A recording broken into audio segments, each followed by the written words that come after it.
ರಾಜ್ಯಾದ್ಯಂತ ಬಹುತೇಕ ಬ್ಲಡ್ ಬ್ಯಾಂಕ್ಗಳು ಚಿಕ್ಕಬಳ್ಳಾಪುರಕ್ಕೆ ಬಂದು ಬ್ಲಡ್ ಸಂಗ್ರಹ ಮಾಡ್ತಾ ಇದ್ದಾರೆ.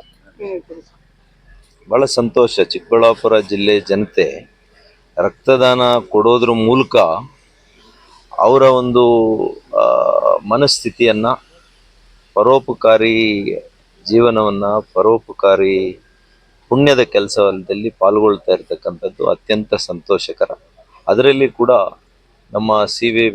ವೆಂಕಟರಾಯಪ್ಪನವರ ಮೊಮ್ಮಕ್ಕಳು ಮತ್ತು ಸಿ.ವಿ. ವೆಂಕಟಪತಪ್ಪ ಅಂತೇಳಿ ಟ್ರಸ್ಟ್ ಏನಿದೆ ಅದರ ಗೌರವ ಅಧ್ಯಕ್ಷರು, ಯುವ ನಾಯಕರು ಆಗಿರ್ತಕ್ಕಂಥ ನಮ್ಮ ನವೀನ್ ಕಿರಣ್ರವರು ಪ್ರತಿ ವರ್ಷ ಕೂಡ ಅವರ ತಾತನವರ 110ನೇ ಜಯಂತಿ ಇವತ್ತು ಈ ವರ್ಷ ಹಮ್ಮಿಕೊಂಡಿದ್ದಾರೆ. ಪ್ರತಿ ವರ್ಷ ಕೂಡ ಹಮ್ಮಿಕೊಳ್ತಾರೆ ಇದೇ ರೀತಿ. ಇವತ್ತು ಬೃಹತ್ ರಕ್ತದಾನ ಶಿಬಿರವನ್ನು ಹಮ್ಮಿಕೊಂಡಿದ್ದಾರೆ. ಸಾವಿರಾರು ಯುವಕರು, ಸಾವಿರಾರು ವಿದ್ಯಾರ್ಥಿಗಳು ಎಲ್ಲರೂ ಕೂಡ ಬಂದು ಇದರಲ್ಲಿ ಭಾಗಿಯಾಗಿ ಇವತ್ತು ಕೃತಕ ರಕ್ತ ಇಲ್ಲ ನಮ್ಮಲ್ಲಿ, ಸೃಷ್ಟಿ ಮಾಡಲಿಕ್ಕೆ, ಉತ್ಪತ್ತಿ ಮಾಡಲಿಕ್ಕೆ ಸಾಧ್ಯ ಇಲ್ಲ. ಮನುಷ್ಯ ಎಲ್ಲವನ್ನೂ ಸಾಧನೆ ಮಾಡಿದ್ದಾನೆ. ಉಪಗ್ರಹಕ್ಕೆ ಹೋಗಿ ಬರ್ತಾ ಇದ್ದಾನೆ.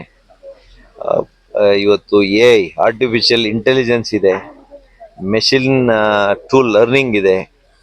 ಆದರೆ ರಕ್ತವನ್ನು ಉತ್ಪತ್ತಿ ಮಾಡಲಿಕ್ಕೆ ಇನ್ನೂ ಕೂಡ ಸಾಧ್ಯ ಆಗಿಲ್ಲ. ಹಾಗಾಗಿ ಜೀವವನ್ನು ಉಳಿಸ್ಬೇಕು ಅಂತಂದರೆ ರಕ್ತದಾನ ಒಂದೇ. ಇವತ್ತು ಅಮೃತಕ್ಕೆ ನಾವು ಏನು ಮಹತ್ವ ಕೊಡ್ತೇವೆ ಅದೇ ಮಹತ್ವ ರಕ್ತದಾನಕ್ಕಿದೆ. ಮತ್ತು ರಕ್ತದಾನ ಕೊಡೋದ್ರ ಮೂಲಕ ನಾನು ಯುವಕರಿಗೆ ಹೇಳುವಂಥದ್ದು, ಒಂದು ಜೀವವನ್ನು ಮತ್ತೊಂದು ಜೀವವನ್ನು ನೀವು ಉಳಿಸ್ತಾ ಇದ್ದೀರಿ, ಜೀವದಾನವನ್ನು ಮಾಡ್ತಾ ಇದ್ದೀರಿ. ಎರಡನೇದು, ನಿಮ್ಮ ಆರೋಗ್ಯಕ್ಕೂ ಕೂಡ ಒಳ್ಳೇದು ಮಾಡ್ತೀರಿ. ರಕ್ತದಾನ ಕೊಡೋದ್ರ ಮೂಲಕ ನಿಮ್ಮಲ್ಲಿರ್ತಕ್ಕಂಥ ಅನಗತ್ಯ ಕೊಬ್ಬಿನ ಅಂಶ ಕಡಿಮೆ ಆಗ್ತದೆ. ರಕ್ತನಾಳಗಳು ಕೂಡ ಮತ್ತು ಹೃದಯಕ್ಕೆ ಸಂಬಂಧಿಸಿರುವಂಥ ಅನೇಕ ಸಮಸ್ಯೆಗಳು ಕೂಡ ಕಡಿಮೆ ಆಗ್ತದೆ. ಮತ್ತು ಲವಲವಿಕೆಯಿಂದ ರಕ್ತದಾನ ಕೊಟ್ಟ ಮೇಲೆ ಭಾಳ ವೇಗವಾಗಿ ರಕ್ತ ಉತ್ಪಾದನೆ ಜೊತೆಗೆ ಮನುಷ್ಯನಲ್ಲಿ ಲವಲವಿಕೆ ಹೆಚ್ಚಾಗ್ತದೆ. ಇದೆಲ್ಲ ಕೂಡ ಪಾಸಿಟಿವ್ ಕಾರಣಗಳು.